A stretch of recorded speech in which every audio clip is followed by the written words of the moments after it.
Bismillahirrahmanirrahim. Assalamualaikum warahmatullahi wabarakatuh.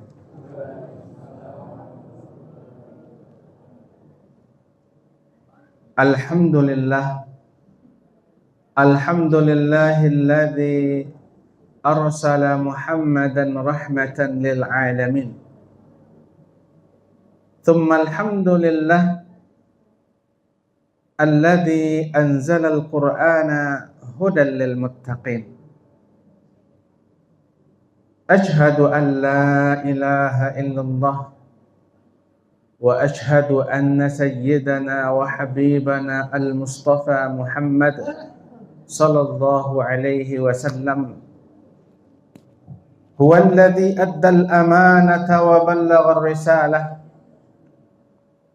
wa nasaha al-ummah wa jahada fillahi haqqa jihadih. Allahumma salli wa sallim ala hadhan nabiyyil karim wa ala alihi wa ashabihi ajma'in wa man tabi'ahum bi ihsanin ila yaumiddin. Fa ya ibadallahi wa ya ima Allah, inni usikum bitaqwallahi faqad fazal muttaqun. Laqad qala Allah ta'ala fil Qur'anil Karim, a'udzu billahi minasy syaithanir rajim. Bismillahirrahmanirrahim.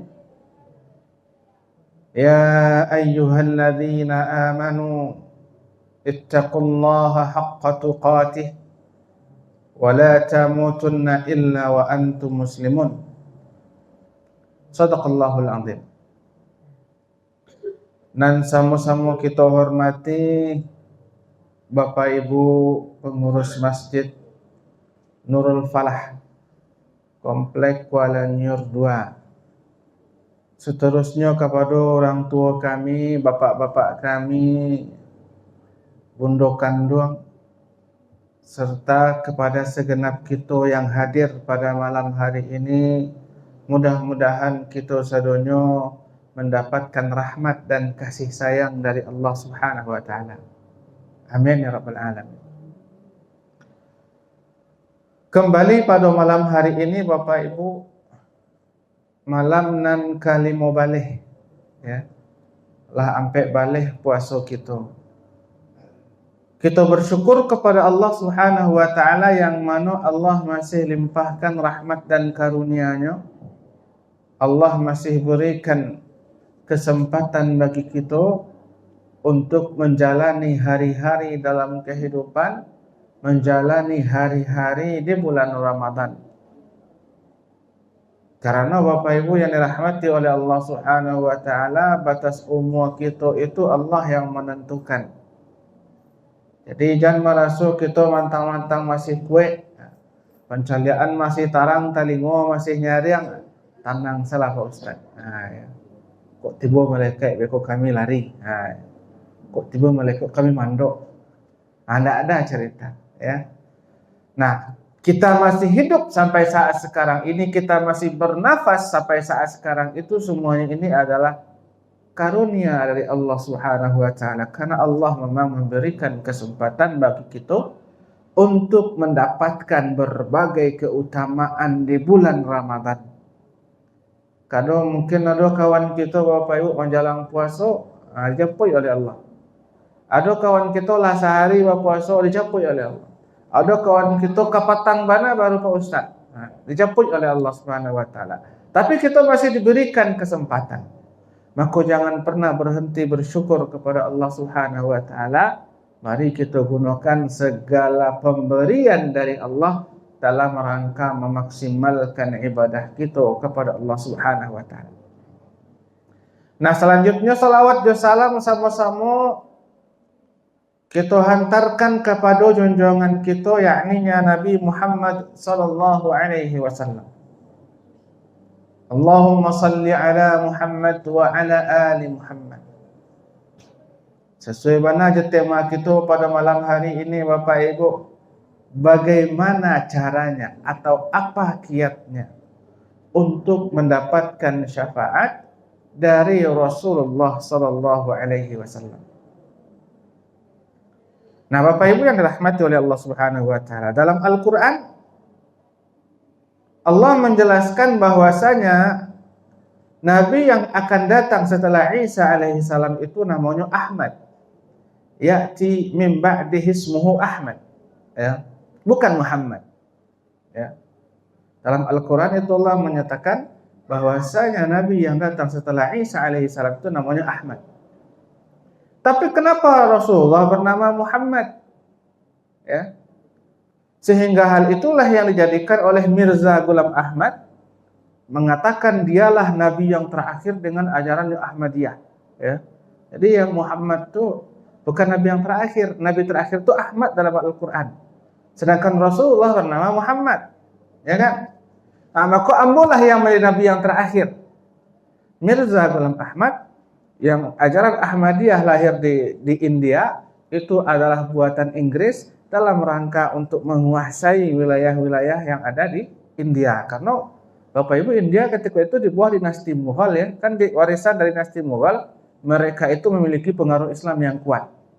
Nah, jadi bagaimana caranya Inggris bisa menguasai India? Itulah nyebut ajaran namanya Ahmadiyah. Makanya kalau di Indonesia Ahmadiyah termasuk aliran sesat. Nah, bagaimana seperti dari Ahmad menjadi Muhammad, Bapak Ibu. Jadi itulah indahnya bahasa Arab, itulah rahasia bahasa Arab. Kalau kita tidak tahu, pasti kita akan membenarkan Mirza Ghulam Ahmad. Tapi kemudian kenapa dari Ahmad menjadi Muhammad? Nah, Bapak Ibu yang dirahmati oleh Allah Subhanahu wa taala, seseorang yang memuji Allah sekali, ya, kita memuji seseorang sekali kan berasal dari kata hamidayah madu, ya, hamdan. Nah, itu asal katanya. Memuji sekali, nama orang itu disebut dengan hamid. Ya, hamid, pemuji, ya, pemuji. Tapi kalau orang itu memuji sesuatu dengan jumlah yang banyak, senantiasa, dan bahkan dia memiliki jadwal khusus untuk memuji jumlah yang begitu luar biasa, maka orang itu dinamakan dengan Ahmad. Ya. Jadi Ahmad itu seseorang yang memuji sesuatu dengan pujian yang begitu indah, begitu banyak, dan begitu luar biasa. Ternyata itu yang dilakukan oleh sosok yang bernama Muhammad sallallahu alaihi wasallam. Makanya Allah menyebut Nabi Muhammad itu dengan Ahmad. Karena Rasulullah adalah manusia yang paling banyak memuji Allah Subhanahu wa taala. Ya. Jadi kalau kita banyak memuji Allah, Bapak Ibu, maka Allah akan menyebut itu dengan istilah Ahmad. Yaitu seseorang yang paling banyak memuji, seseorang yang paling banyak menyanjung. Ya. Karena Rasulullah SAW itu adalah orang yang paling banyak memuji Allah Subhanahu wa taala. Makanya Allah menyebut Rasulullah dalam Al-Qur'an itu dengan kata Ahmad. Tapi kenapa kemudian dengan nama Muhammad? Nah, Bapak Ibu yang dirahmati Allah, rahasia yang kedua. Kalau seandainya dalam bahasa Arab seseorang itu memiliki akhlak terpuji, ya, tapi satu saja akhlaknya yang dipuji orang, ya, maka orang itu bernama Mahmud, ya. Kan pernah kita mendengar Mahmud, Bapak Ibu, ya. Ada orang bernama Mahmud, kan? Mahmudun, sesuatu yang dipuji. Tapi yang dipuji itu sifatnya terbatas, satu saja, ya. Tapi kalau seandainya seseorang itu memiliki etika yang sangat indah, etika yang sangat bagus, sehingga setiap orang memujinya, tidak hanya kawan, bahkan lawan pun mengakuinya, ya, maka seseorang itu dinamakan dengan Muhammad, ya. Jadi saking indahnya akhlaknya, saking terpujinya sosoknya, saking bagusnya karakternya, Bapak Ibu, tidak hanya kawan-kawan, tidak hanya para sahabat, bahkan orang-orang Yahudi pun di kota Madinah kita itu mengakui bagaimana keindahan akhlak Rasulullah SAW. Maka beliau dinamakan dengan Muhammad, dan itu sudah tampak dari kecilnya, ya. Sejak beliau kecil, sejak beliau kanak-kanak, bahkan beliau ketika di Mekah sudah digelar dengan Al-Amin, sosok yang terpuji. Nah, jadi kalau seandainya yang dipujinya, Bapak Ibu, itu namanya Mahmud. Tapi kalau banyak yang dipuji dari dirinya dan banyak orang yang memujinya dan banyak orang yang mengakuinya, ya. Makanya namanya adalah Muhammad. Itu dalam bahasa Arab. Dan bahkan kemudian ada salah seorang penulis dari Amerika yang bernama Michael Hart, ya. Michael Hart itu menulis sebuah buku yang judulnya diterjemahkan ke bahasa Indonesia 100 tokoh yang berpengaruh di dunia, ya. Jadi ini orang Kristen Bapak Ibu, dan dia menulis berdasarkan penelitian sejarah. Siapa saja sih orang yang memiliki pengaruh terkuat di dunia? Sosok yang pertama yang dia tempatkan dalam bukunya itu adalah Muhammad sallallahu alaihi wasallam. Ya. Nabi Muhammad. Haruskannya kalau nyo dengan keyakinan kekristenannya mungkin Nabi Isa yang ngelataan. Tapi Nabi Isa itu nomor sekian malah, ya. Nomor 3 atau nomor hampir Bapak Ibu, ya. Yang pertama itu adalah Muhammad sallallahu alaihi wasallam. Walaupun berbeda keyakinan, walaupun berbeda kepercayaan, tapi memang ternyata sejarah membuktikan bahwasanya Rasulullah memiliki akhlak yang mulia, akhlak yang agung, yang mampu kemudian merubah peradaban manusia, ya. Apalagi yang dirubahnya itu bangsa Arab. Bangsa Arab. Kenapa Nabi itu diturunkan di Arab Bapak Ibu? Aku nak di Padang saya kan, masuk Minang Al-Quran kan? Ya, mudah kok memahaminya. Allah dan Maha Gadang itu jadinya. Tapi ternyata tidak. Diturunkan oleh Allah di tanah Arab, dan Arabnya itu pun di daerah Makkah, ya. Dan kemudian yang bangsa di situ adalah bangsa Quraisy, ya, min Bani Hashim di antaranya. Itu adalah bangsa yang sangat keras, ya. Itulah yang didakwahi oleh Rasulullah sallallahu alaihi wasallam, ya. Baik itu dalam fase terang sembunyi-sembunyi ataupun dalam fase terang-terangan, untuk merubah kaum tersebut, merubah watak tersebut, merubah karakter orang tersebut. Dan bahkan kemudian dalam perjalanan sejarah Rasulullah harus pindah ke kota Madinah, ya, nah, maka dengan peristiwa hijrah. Tapi ketika para pembesar mereka, para cendekiawan mereka berhasil memeluk agama Islam atas dakwah Rasulullah SAW, merekalah yang menyampaikan agama Islam ini ke seluruh pelosok dunia, ya. Jadi kalau orang Arab itu Bapak Ibu tidak masuk Islamnya, atau kalau Islam itu tidak diturunkan di Arab, orang Arab itu tidak akan pernah masuk Islam, ya. Jadi kalau misalnya bahkan agama Islam itu diturunkan di Persia misalnya, karena seharusnya Persia mungkin, bang ke Persia karena Persia sebuah peradaban yang besar, atau di Bizantium, Romawi Timur misalnya, karena memang itu peradaban besar. Tapi malah kemudian diturunkan di Arab. Makanya kemudian ketika Nabi mengutus utusannya ke Kisra ataupun ke Bizantium, ya, ke Kisra berarti ke Bizantium atau Muqawqis yang di Mesir, jadi bangsa Kipti, ya, itu kan mereka menolak. Bahkan mereka menolak, kalian saya orang Arab, bangsa yang terbelakang, kami lo kalian aja. Itu kata istilahnya. Makanya yang diutus ke Kisra, itu utusan Nabi kan dibunuh, dipenggal, ya. Nah, begitupun yang terjadi di Bizantium Timur. Nah, Bapak Ibu yang dirahmati oleh Allah Subhanahu wa taala, begitu kuatnya pengaruh Rasulullah sallallahu alaihi wasallam. Sehingga kemudian sekarang ini lebih dari 2 miliar penduduk dunia itu beragama Islam, ya. Dan peradaban Islam itu telah membuktikan bagaimana ilmu pengetahuan berkembang begitu pesat karena sosok Rasulullah sallallahu alaihi wasallam. Nah, Bapak Ibu, beliau adalah nabi yang diutus kepada umat yang terakhir. Makanya dalam pengantar ceramah selalu orang mengatakan la nabiyya wala rasula ba'dah. La nabiyya, la yang masuk kepada isim nakirah, berarti la itu namanya la nafiyah lil jins. Apa tu la nafiyah lil jinsi? Bahwasanya memang tidak ada lagi sama sekali dan tidak mungkin ada pengecualian. Tidak ada nabi setelahnya kecuali ada tuh. Kecuali Nabi La mungkin, ya. Atau Jepang Nabi Ta misalnya. Tidak ada nabi, tidak ada rasul, tidak ada pengecualian.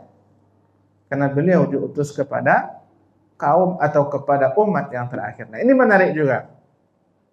Dalam Al-Quran Allah menyebutkan Allah mengutus Musa kepada kaumnya, Allah mengutus Isa atau mengutus Daud, mengutus Sulaiman atau mengutus Lut dan sebagainya kepada kaumnya.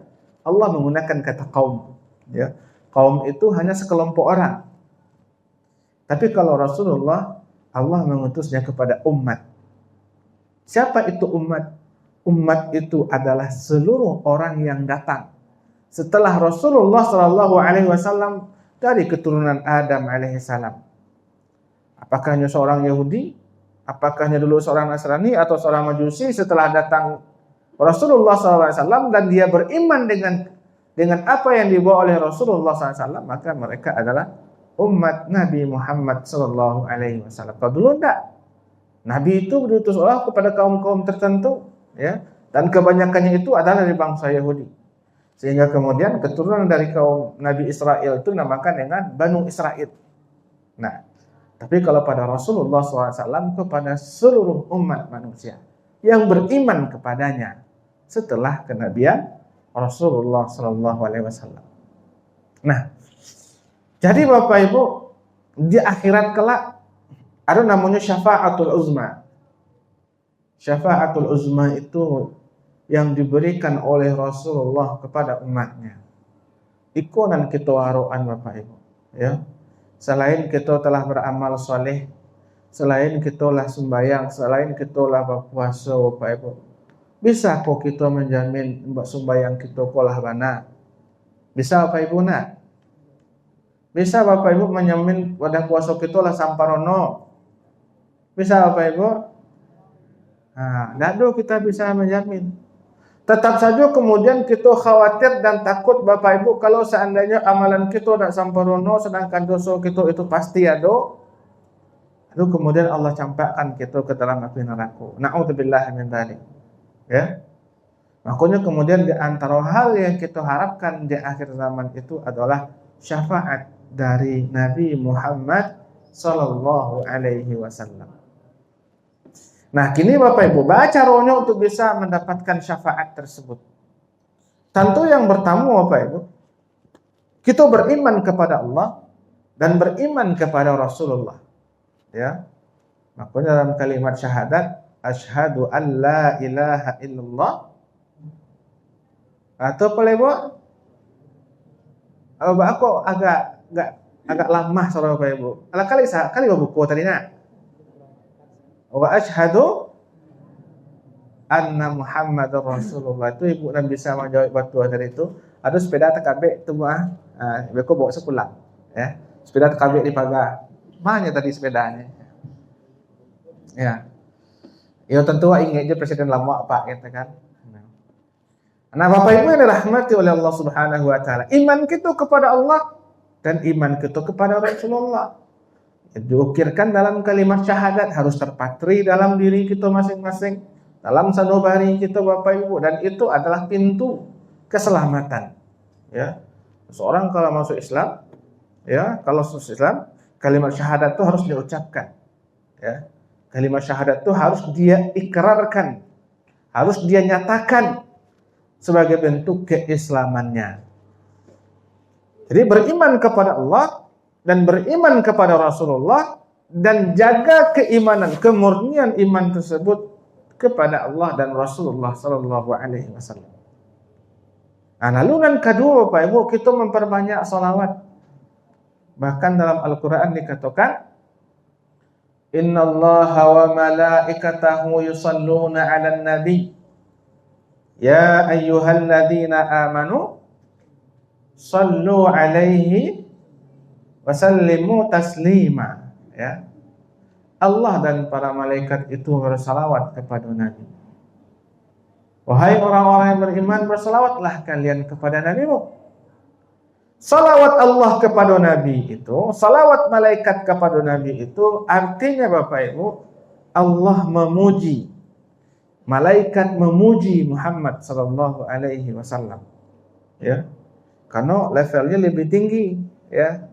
Levelnya lebih tinggi, Allah lebih tinggi daripada Rasulullah.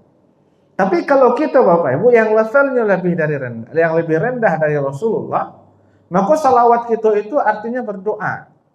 Kita berdoa. Jadi kita bersalawat itu artinya sebenarnya kita berdoa Bapak Ibu. Tapi hebatnya doa itu, ketika kita bersalawat kepada Nabi, salawat itu akan kembali kepada kita. Ya, jadi kita tidak tidak memuji seseorang pimpinan yang kemudian pimpinan itu akan besar dengan pujian tersebut, ya, tidak. Tapi ketika kita bersolawat, berdoa kepada Rasulullah Sallallahu Alaihi Wasallam, salawat itu akan kembali kepada kita. Karena dengan itu Rasulullah akan mengenali kita di antaranya. Ya, orang yang banyak bersolawat kepada Rasulullah itu yang akan menjadi tanda pengenalnya di hadapan Nabi kelak di akhir zaman sehingga mendapatkan syafaat. Makanya kalau orang Arab Bapak Ibu dikatakan sia orang nan pilih. Orang yang pilih ya mungkin diantaranya orang yang ceke balapi saya kan. Nah, nyo tak aja sepeda nyuri itu manalah orang ceke balapi gitu ya. Tapi kemudian di antaranya yang paling kikir itu adalah mereka yang ketika disebut nama Muhammad, disebut nama Rasulullah, tidak mau hanya bersalawat, ya, tidak mau hanya mengiringi dengan Sallallahu Alaihi Wasallam. Padahal kemudian salawat itu pun akan kembali kepada diri mereka masing-masing.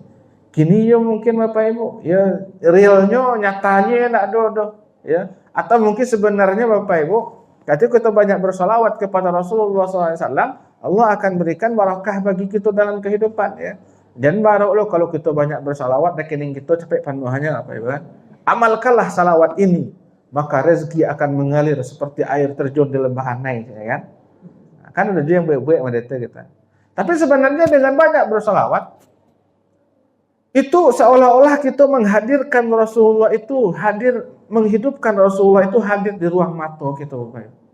Membayangkan bagaimana jika seandainya Rasulullah ada di depan kita. Lau kana bainanal habib. Ya. Jadi kita mungkin Bapak Ibu yang dirahmati Allah, kita bekerja, beraktivitas sehari-hari dengan bersalawat kepada Rasul, seolah kita sedang bersama Nabi, seolah kita sedang sezaman dengan Nabi, ya. Maka salawat itu Bapak Ibu akan menenangkan hati, menenteramkan jiwa.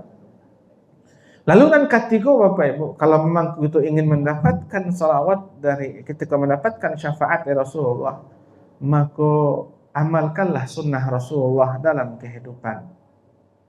Taraktu fikum amraini ma in tamasaktum bihima lam tadillu abada, kitabullahi wa sunnati. Aku tinggalkan kepada kalian dua perkara, jika seandainya kalian berpegang teguh kepadanya, kalian tidak akan pernah tersesat, ya. Apakah itu? Al-Quran, kitabullah, wa sunnati, apa yang diajarkan oleh Rasulullah Sallallahu Alaihi Wasallam. Bapak Ibu yang dirahmati oleh Allah Subhanahu wa taala, tidak ada aturan yang mampu menandingi aturan Islam yang diajarkan oleh Rasulullah. Agama apapun itu. Kalau orang Kristen itu dominannya keyakinan, faith. Ya, bagi orang Kristen, Bapak Ibu Kristiani, umat Kristiani, nyo percaya kepada Yesus Kristus, nah apapun perbuatannya, karena Yesus Kristus akan menebus segala dosanya, ya. Kalau orang Yahudi Bapak Ibu terlalu banyak aturan dalam agamanya, terlalu banyak aturan dalam kesehariannya. Tapi aturan itu malah menyulitkan. Aturan itu membuat mereka seperti Allah jelaskan dalam surah Al-Baqarah, kemudian diperintahkan untuk menyembelih sapi, panjang cerita, banyak tanya, gitu kan. Nah, tapi kalau dalam umat Islam Bapak Ibu, yang diajarkan oleh Rasulullah SAW tidak memberatkan tapi sempurna, ya. Yassiru wa la tu'assiru, karena pada prinsipnya ajaran Islam itu memberikan kemudahan dan kelapangan. Rasulullah mengajarkan kita mulai dari jago lalu Bapak Ibu, ya, jago lalu gitu kan, bunyi weker kan, tetet ya. Jago kita Bapak Ibu berdoa gitu. Diajarkan oleh Nabi.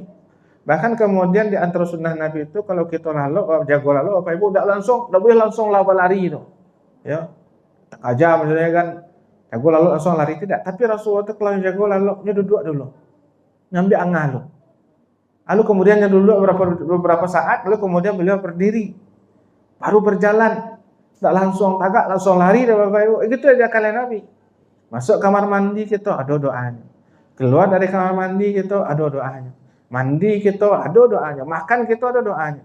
Itu semuanya ajaran Nabi. Bahkan termasuk sumu tasihu, berpuasalah kamu. Dengan berpuasa kamu sehat. Itu juga sunnah Nabi. Itu diajarkan, dijelaskan oleh Nabi. Yang disehatkan itu yang pertama jiwa, Yang kedua disehatkan itu adalah raga, ya. Kalau jiwa Bapak Ibu mulai galak surang mencari asai tabang misalnya kan, itu dengan rutin berpuasa itu insya Allah akan memperbaiki jiwanya. Kalau raga Bapak Ibu, kalau kita rutin berpuasa itu lebih sehat, lebih kuat, imunnya lebih kuat, ya, dan daya tahan tubuhnya lebih tinggi. Nah, itu telah dibuktikan dengan berbagai penelitian. Makanya mari kita ikuti sunnah Rasul. Lalu kemudian nan kampe Bapak Ibu memohon syafaat dari Rasulullah Sallallahu Alaihi Wasallam.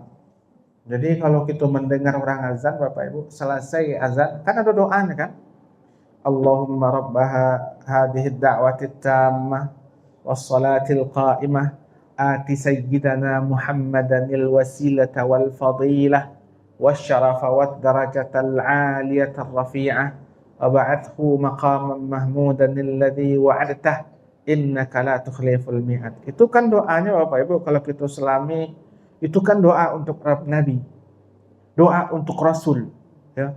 Dan doa itu Bapak Ibu ketika diberikan oleh Allah kepada Nabi Muhammad seperti wa'ati sayyidana Muhammadanil fadilah, keutamaan, wasyarafa wad darajatal 'aliyah, begitu pun dengan kemuliaan dan tempat yang tinggi, wa ba'athahu maqaman mahmudan alladhi wa'adta, bangkitkan dia di tempat yang paling tinggi yang engkau janjikan.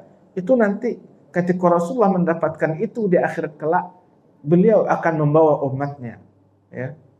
Beliau akan mengangkat derajat umatnya. Beliau akan memberikan syafaat kepada kita. Makanya Bapak Ibu setelah orang azan tuh baca doa tuh, jangan selesai baca doa, selesai orang azan yang masjid kan asyati sampai kan asyati ceku baanya sih kan. Kawannya baru pasabuitnya. Tidak, tapi kemudian mari kita berdoa karena itu adalah syafaat yang akan kita dapatkan. Lalu kemudian yang terakhir Bapak Ibu, bagaimana kita menjaga diri kita agar konsisten dengan keislaman, ya, agar nanti kita mati dalam keadaan husnul khatimah, ya. Jadi Bapak Ibu, kita tidak tahu bahwa besok mati kita kan. Wala tadri nafsun bi ayyi ardin tamut, kata Allah Al-Qur'an. Seseorang tidak pernah tahu di bumi mana dia akan dimatikan oleh Allah Subhanahu wa taala. Walaupun tidak berencana kan. Jadi kematian itu tidak berdasarkan KTP Bapak Ibu ya. Kau orang Padang KTP-nya Padang, kau mati Padang rumah ya. Nah, kalau orang Jakarta bisa mati Jakarta. Tidak seperti itu. Tidak tahu kita di mana kita akan dipanggil oleh Allah Subhanahu wa taala. Tapi kalau sebaik-baik tempat tentu kemudian di Makkah atau di Madinah Bapak Ibu ya. Itu sebaik-baik tempat. Nah, tapi kemudian Bapak Ibu, yang jauh lebih penting dari itu adalah bagaimana kita bisa menjaga konsisten dalam keimanan kita kepada Allah Subhanahu wa taala. So kalau seandainya kita keluar dari ajaran Islam, idzartadna, ya. Kalau seandainya kita murtad, keluar dari ajaran Islam, maka khalas. Habis segala kesempatan, habis segala asa, habis segala syafaat, ya. Karena Nabi pun tidak akan bisa memberikan syafaat bagi orang yang berbeda keyakinan. Nabi tidak akan bisa memberikan syafaat kepada pamannya, walaupun kemudian pamannya itu Abu Talib, Abdul Muthalib ya, yang termasuk orang yang membikinginya dalam dakwah. Tapi ketika dibisikkan kalimat tauhid, wa ana ala millati abaina, ambo ya tetap bertahan dalam agama kakek moyang kita. Nah, makanya Bapak Ibu, syafaat itu ya nanti kalau seandainya kita keluar dari ajaran Islam, ya enggak ada lagi cerita, ya. Jangan nanti berharap syafaat. Oleh sebab itu, jagalah diri kita bagaimana bisa untuk konsisten dalam agama yang diwariskan oleh Rasulullah SAW. Nah, Bapak Ibu, kini mungkin kita merasa biasa saja. Tapi besok kalau seandainya kita lah sampai di yaumil mahsyar, di hari berbangkit nanti, ya, di hari di mana kita dikumpulkan di hadapan Allah Subhanahu wa taala, baru ketika itu kita merasakan deba dulu di dunia ambo tidak banyak bersalawatnya. Kira-kira oleh mendapat syafaat gua Bapak Ibu. Kira-kira oleh mendapat syafaat gua. Itu Bapak Ibu, kalau tidak ingin kita bertanya seperti itu di akhirat kelak, maka kemudian dari kini perbanyaklah memohon syafaat dari Rasulullah SAW. Caranya tadi Bapak Ibu, yang pertama beriman dengan Allah dan Rasulnya. Lalu kemudian kita memperbanyak salawat. kepada Rasulullah sallallahu alaihi wasallam. Dan ketiga, kita mengikuti sunnah yang diajarkan oleh Rasulullah. Dan sampai kita membahas syafaat melalui doa yang dibaca setelah azan, ya. Dan kelima, Bapak Ibu, yaitu bagaimana kita bisa menjaga diri kita untuk tetap konsisten dalam ajaran yang dibawa oleh Rasulullah sallallahu alaihi wasallam. Mudah-mudahan kita semuanya mendapatkan syafaat seperti yang kita harapkan, seperti yang kita dambakan. Nah, mungkin itu dulu yang bisa Pak Ustaz sampaikan, Bapak Ibu. Bapak orang kok dirantangnya nama panjang, elok kita pun tanahnya singkek, dan mari kita ambil sadunan kapaguno. Aqulu qawli hadza astaghfirullah li wa lakum. Assalamualaikum warahmatullahi wabarakatuh.